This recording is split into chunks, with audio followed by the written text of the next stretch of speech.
Assalamualaikum warahmatullahi wabarakatuh. Selamat pagi, atau selamat siang, atau selamat malam kepada anak-anakku kelas 10 IPA. Ini adalah materi daring fisika bab baru ya. Ini juga bab terakhir di semester genap ini, yaitu KD 11 tentang gerak harmonik sederhana. Ini disingkat GHS. Oke. Nah, di bab ini nanti akan ada 4 materi yang akan disajikan dalam video seperti ini. Jadi ada video pertama, kedua, tiga, dan keempat. Untuk yang ini adalah materi pertama, yaitu tentang gaya pemulih pada sistem pegas dan pendulum. Oke, harapan saya kalian senantiasa sehat agar bisa mengikuti pembelajaran daring ini dengan baik. Oke, langsung saja. Jadi apa itu gerak harmonik sederhana ya, atau disingkat GHS? Gerak harmonik sederhana atau GHS itu sama saja dengan getaran. Nah, jadi kalian waktu SMP saya yakin sudah pernah mempelajari bab ini ya, getaran.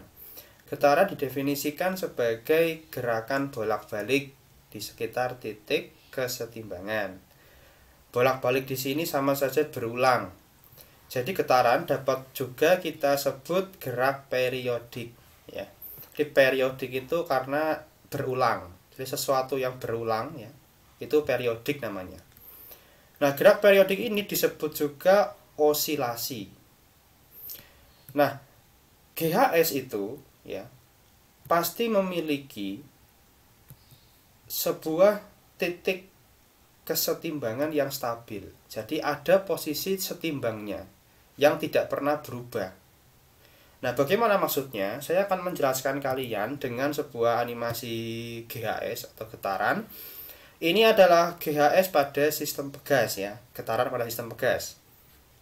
Nah, ini kalian membayangkan saja. Jadi sebenarnya pegas ini ada di posisi setimbangnya dulu ya. Ini animasinya malah sudah gerak duluan ya. Nggak apa-apa lah. Jadi awalnya si pegas ini ya, benda ini ada di titik setimbangnya. Titik setimbangnya itu di sini ya, di 0. Nah, ketika saya tarik ke kanan ya, lalu dilepas ya, maka pegas itu akan bergetar seperti ini. Nah, pertanyaannya, kenapa ketika benda itu sampai di ini posisi -10 dia bergerak ke kanan? Dan ketika dia sedang berada posisi +10, dia tertarik ke kiri. Nah, hal itu disebabkan karena ada gaya pemulih ya. Jadi ada gaya yang menarik benda tersebut ya ke arah posisi setimbangnya. Jadi ketika bendanya sedang di kanan ya, posisi timbangnya kan di kiri, maka dia akan tertarik ke kiri. Nah, ketika benda itu sedang di kiri, di posisi minus ya, koordinat minus, setimbangnya nolnya ada di kanan, maka dia akan tertarik ke kanan. Nah, itu efek dari gaya pemulih. Nah, pertanyaan selanjutnya, Pak, kenapa ketika bendanya sudah sampai di titik setimbang, kenapa dia nggak berhenti saja? Kenapa dia malah bablas tuh ya, bablas atau melewati titik setimbangnya?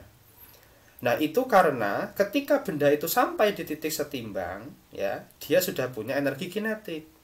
Sehingga dia akan melewati titik setimbang itu, dan dia akan tertarik lagi ke titik setimbangnya. Nah, jadi berulang-ulang kali seperti itu, sehingga dia akan bergetar seperti ini.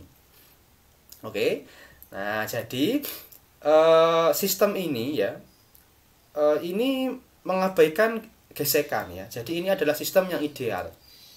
Apa maksudnya? Jadi di sini kan ada udara tuh ya. Nah, di sini juga ada lantai, permukaan lantai. Kita semua mengabaikan efek gesekan, atau bisa disebut sistem ini tanpa redaman. Nah, jadi kalau ada faktor redamannya, ada faktor gesekannya, itu tidak dipelajari di bab ini ya, di jenjang SMA ini. Kalian akan mempelajari sistem getaran dengan redaman ya, dengan faktor gesekan di perguruan tinggi. Oke, paham ya? Oke, lanjut. Nah, pada GHS ini atau materi getaran ini ada beberapa besaran fases yang harus kamu pahami. Yang pertama ini adalah amplitudo ya. Amplitudo itu adalah simpangan maksimum. Yang tadi plus 10 dan min 10. Yang kedua periode. Periode itu didefinisikan waktu untuk satu getaran ya. Jadi waktu untuk satu kali getaran itu berapa detik. Nah, persamaan kan dirumuskan T per M, satuannya sekon ya, karena waktu. Kalau frekuensi itu banyaknya getaran dalam 1 detik. Jadi misalkan 1 detik ada berapa getaran yang terjadi. Nah, satuannya hertz atau bisa per sekon ya, karena ini jumlah getaran tidak punya satuan, waktu sekon, jadi per sekon bisa. Frekuensi sudut ini omega ya, kalian masih ada beberapa yang nyebutnya W ya, ini omega ya nak. Satuannya radian per sekon. Itu definisinya banyaknya sudut yang ditempuh selama frekuensi tertentu. Nah, sehingga frekuensi kali 2pi. Karena 2pi itu sudut dalam radian ya. Dan yang kelima, gaya pemulih. Nah, inilah yang tadi saya jelaskan, di mana gaya pemulih ini syarat utama terjadi GHS. Jadi tanpa gaya pemulih tidak akan terjadi gerak harmonik ya. Tidak akan tertarik ke posisi setimbang benda itu kalau tanpa gaya pemulih. Oke, lanjut, paham ya? Nah, sekarang bagaimana gaya pemulih pada sistem pegas? Nah, ini animasi yang tadi ya, ketika benda itu ada di posisi min 10 ini ya. Ini enggak min 10 sebenarnya, min 8 lah ya, di sebelah kiri gitu. Maka gaya pemulihnya arahnya ke kanan. Tadi ya sudah saya jelaskan, karena titik setimbangnya ada di sini. Lalu ketika benda itu ada di posisi kanan ya, di posisi koordinat plus di sini, maka gaya pemulihnya akan tertarik ke kiri ya, karena posisi setimbangnya di sini gitu. Ya, seperti itu. Nah, gaya pemulih pada sistem pegas didefinisikan sebagai F sama dengan min K kali Y ya. Min di sini tandanya gaya pemulih melawan ya, melawan gerak benda. Bendanya ke kiri, gaya pemulihnya ke kanan. Bendanya gerak ke kanan, gaya pemulihnya ke kiri, gitu ya. Itu minus. Nah, K itu adalah konstanta gaya pegas dan Y adalah simpangannya. Nah, simpangan ini yang tadi saya itu, yang ketika dia mula-mula dia di 0, lalu saya tarik.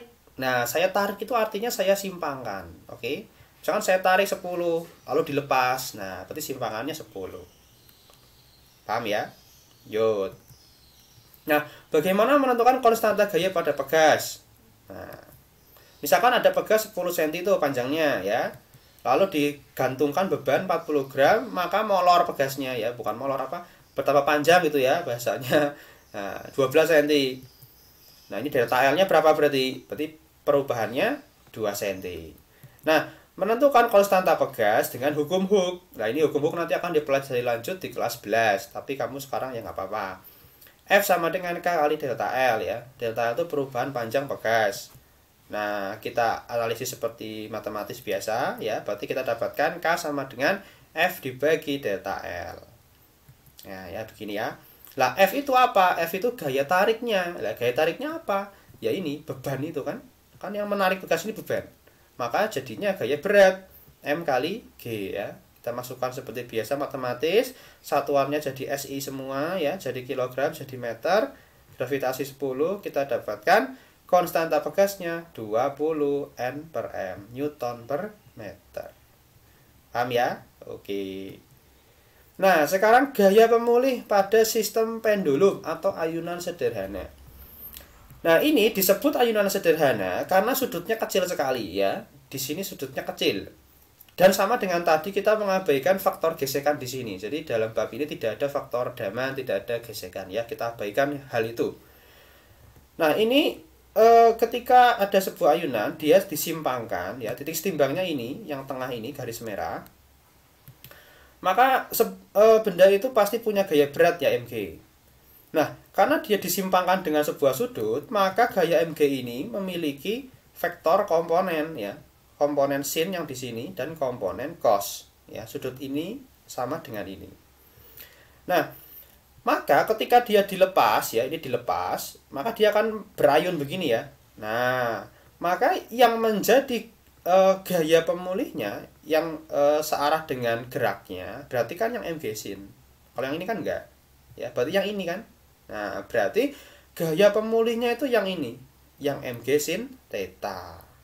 Nah, berarti kita dapatkan gaya pemulih pada ayunan sederhana adalah min mg sin theta. Nah, kalau kamu lihat lagi, sin itu adalah perbandingan depan per miring. Oh, ini saya lupa ya ngasih Y di sini. Ini Y, yang biru ini Y, simpangannya.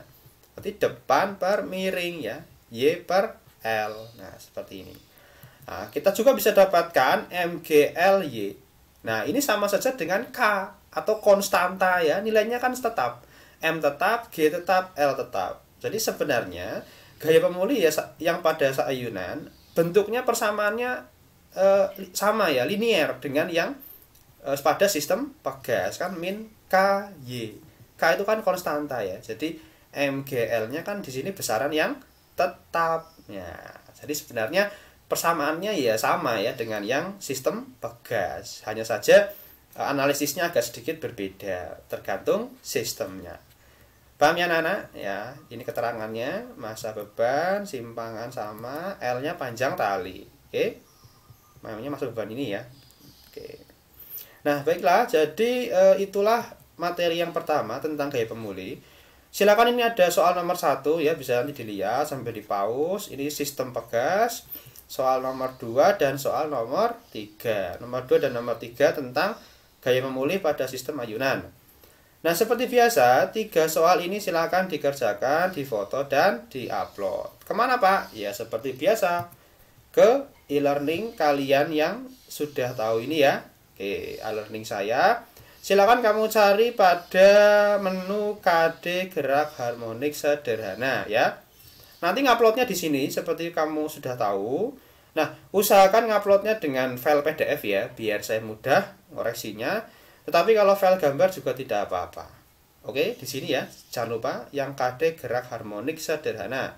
Jangan sampai salah ngupload tuh ya. Oh. Paham ya? Oke, paham nggak? Paham nggak? Dibilangin kok ya paham. Oke. Ya, itu materi pada hari ini ya. Silakan kalian kerjakan dengan baik. Semoga sehat selalu. Terima kasih atas perhatiannya. Assalamualaikum warahmatullahi wabarakatuh.